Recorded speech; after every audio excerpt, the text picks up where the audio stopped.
మీ అందమైన ప్రయాణం ప్రారంభించండి. 39 మీరు తల్లిదండ్రి అవ్వాలనే కలలను సాకారం చేయడానికి సహాయపడుతుంది.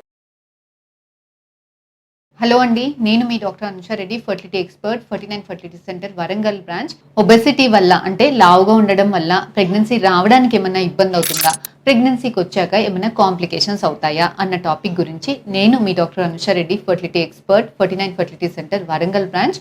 ఈ రోజు మనం ఈ టాపిక్ గురించి మాట్లాడుకుందామండి. చాలా మంది ఇంకొక డౌట్ కూడా అడుగుతుంటారు. వాళ్ళు రేపు చాలా కామన్గా బరువు తగ్గడానికి ఇంజెక్షన్స్ తీసుకుంటున్నారు. సో ఇలాంటి ఇంజెక్షన్స్ తీసుకుని వెయిట్ లాస్ అయ్యే క్రమంలో ప్రెగ్నెన్సీ వస్తే సేఫేనా, బేబీకి ఏమైనా సైడ్ ఎఫెక్ట్స్ ఉంటాయా అన్న టాపిక్ కూడా ఈరోజు మనం ఈ వీడియోలో డిస్కస్ చేద్దాం. ఫస్ట్, ఒబెసిటీ వల్ల ఎగ్ మీద, స్పర్మ్ మీద చాలా ఎఫెక్ట్ పడుతుందండి. ఒబెసిటీ ఉండడం వల్ల ఎగ్ సరిగ్గా పెరగదు, ఫాలికల్ రిలీజ్ సరిగ్గా ప్రాపర్గా ఉండదు, ఎగ్ క్వాలిటీ ఎఫెక్ట్ అవుతుంది. పీసీఓడి ఆల్రెడీ ఉంటే ఎక్కువ అయ్యేదానికి, పీసీఓడి వచ్చేదానికి ఛాన్సెస్ ఎక్కువ ఉంటుంది. ఆల్రెడీ ఉంటే సివియారిటీ పెరిగేదానికి కూడా స్కోప్ ఎక్కువగా ఉంటుందండి. ఈ ఒబెసిటీలో ఫీమేల్స్ మీద ఎలా అయితే ఎఫెక్ట్ ఉంటుందో, మేల్స్ మగవాళ్ళల్లో కూడా స్పర్మ్ కౌంట్ కానీ, కదలికలు కానీ, క్వాలిటీ, డిఎన్ఏ ఫ్రాగ్మెంటేషన్ ఎక్కువగా ఉండేదానికి స్కోప్ ఎక్కువ ఉంటుంది. సో ఇలాంటి ఎగ్, ఇలాంటి స్పర్మ్స్ తోటి embryo formation, baby qualities poor క్వాలిటీలో తయారీ అవుతుంది. అలాంటి బేబీస్కి అబార్షన్ అంటే గర్భసంచి మీద కూడా ఎఫెక్ట్ పడి మనకి ప్రెగ్నెన్సీ రావడంలో ఒక 10-15% ఛాన్స్ తగ్గుతుందండి. ప్రెగ్నెన్సీ వచ్చాక కూడా అబార్షన్ అయ్యేదానికి అందరికీ అవుతుందని కాదు, కానీ ఒక 10 మందిలో మిగతా వాళ్ళకి ఇద్దరికి అవుతే వీళ్ళకి ముగ్గురికి అయ్యేదానికి, అంటే ఒక 10-15% ఛాన్స్ అనేది అబార్షన్స్ అయ్యేదానికి కొంత స్కోప్ అనేది ఎక్కువగా ఉంటుందండి. సో ప్రెగ్నెన్సీ వచ్చాక ఇంకేమైనా ఇబ్బందులు ఉంటాయా అని అంటే, వీళ్ళల్లో మనకి షుగర్, ప్రెగ్నెన్సీలో డయాబెటీస్ రావడానికి కానీ, బీపీ రావడానికి కానీ, అబార్షన్స్ అయ్యేదానికి కానీ, ముందే డెలివరీస్ అయిపోయేదానికి కానీ కొంత ఛాన్సెస్ అయితే డెఫినెట్గా ఎక్కువగా ఉంటుందండి.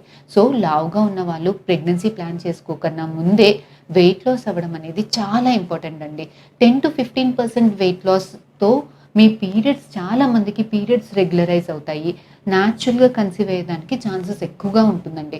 ఇలాంటి వాళ్ళల్లో వెయిట్ లాస్ వల్ల ఐయుఐలో కానీ, ఐవీఎఫ్లో కానీ ఎగ్ క్వాలిటీ ఇంప్రూవ్మెంట్ వల్ల గర్భసంచి మీద సైడ్ ఎఫెక్ట్స్ తగ్గి కొంత సక్సెస్ రేట్స్ ఎక్కువగా ఉండేదానికి కూడా ఛాన్సెస్ చాలా ఎక్కువగా ఉంటుందండి. చాలా మంది బరువు తగ్గడానికి ఇవాళ రేపు ఇంజెక్షన్స్ తీసుకుంటున్నారు. సో ఇలాంటి ఇంజెక్షన్స్ వల్ల వెయిట్ లాస్ అయితే గమనిస్తున్నాము. సైడ్ ఎఫెక్ట్స్ కొంత కామన్గా కొన్ని సైడ్ ఎఫెక్ట్స్ ఉంటున్నాయి. కానీ ఇలాంటి ఇంజెక్షన్స్ తీసుకున్నప్పుడు ప్రెగ్నెన్సీ కన్ఫర్మ్ అయ్యి, వెయిట్ లాస్ వల్ల పీరియడ్స్ రెగ్యులరైజ్ అయ్యి ప్రెగ్నెన్సీ కన్ఫర్మ్ అవుతే సేఫేనా అంటే సేఫ్ అయితే కాదండి. ఒకవేళ మీరు కన్సీవ్ అయితే ఇమీడియట్గా మీ డాక్టర్ దగ్గర ఫర్దర్ డోసెస్ స్టాప్ చేసి మై గైనకాలజిస్ట్ ఆబ్స్ట్రిషన్స్ తోటి కన్సల్ట్ అవ్వాల్సింది ఉంటుందండి. ఎందుకంటే హ్యూమన్ స్టడీస్ అనేవి చాలా లిమిటెడ్గా ఉన్నాయి.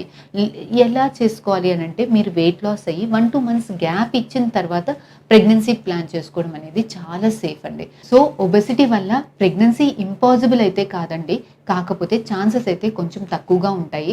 కొంచెం weight loss, diet changes, exercise వల్ల చాలా బిగ్ డిఫరెన్స్ క్రియేట్ చేయొచ్చు. Thank you.